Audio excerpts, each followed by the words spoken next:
I have two marks here, one for up here and the other one I don't want to go past that here. So those marks are good to right here. This is how deep I want to go, and this is where I can start widening it out in there. So that's what I do on probably all of my larger type hollowings.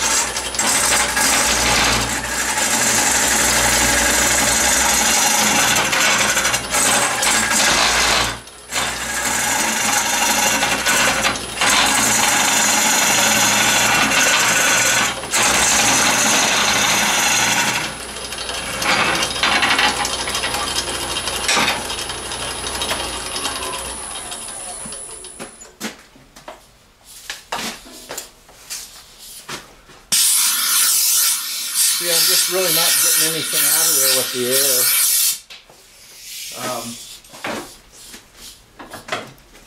So I have to do it with this little guy right here.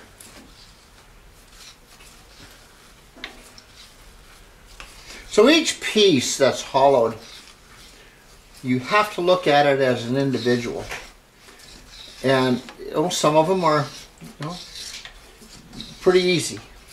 Others you have to have a little more patience with them, and you might have to make something like this, some rake, just to get the job done. But that's the way it is.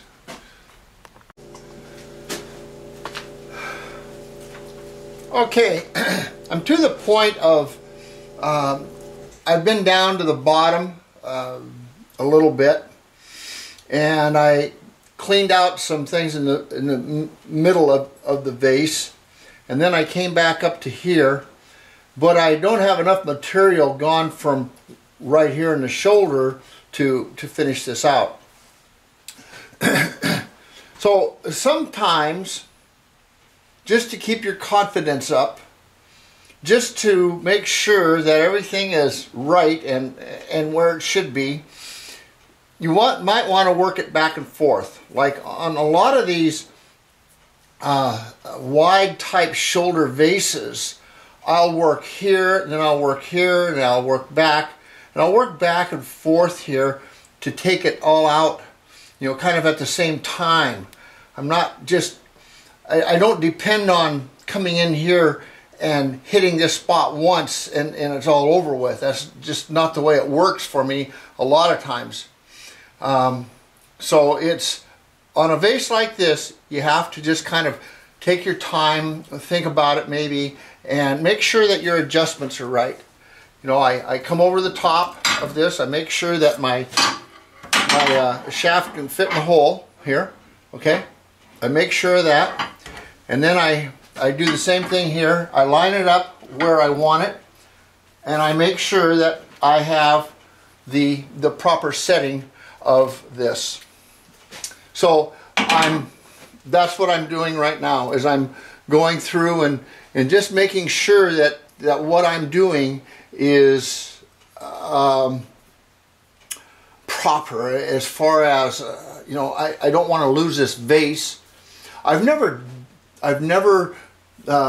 turned a vase of this shape before, and it has a pretty narrow little shoulder up here as far as getting into to hollow it out, so I'm kind of curious about that, but I don't think there should be too much of a problem.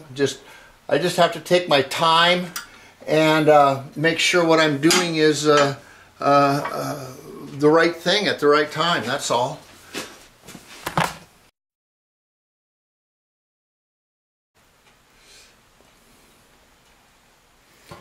Because I don't want to be out of position when I'm working inside, I set up this little mirror right here. So when I'm out here, I can stay in position, and I can also watch my spring and what it's doing. All I have to do is glance up, but I can stay in position. You can also see how it's being held down by the piece that I'm working on, even though it's not turning the spring is out of position. So I'll just keep going here until it gets back into position. I don't have that much to go, but I just did want to pass this little tip on to you, as my mentor did to me.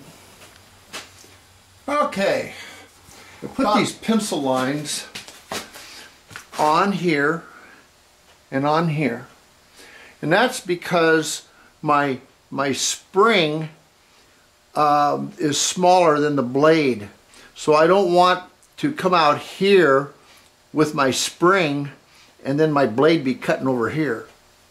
Okay, same way here, I don't want to be putting my spring out here where I think the thickness is okay and then it's not, that it cuts through here. So that's why I have these lines. It's just a reminder. And I mark the tool, I mark the piece, I do a lot of things to aid myself. So I went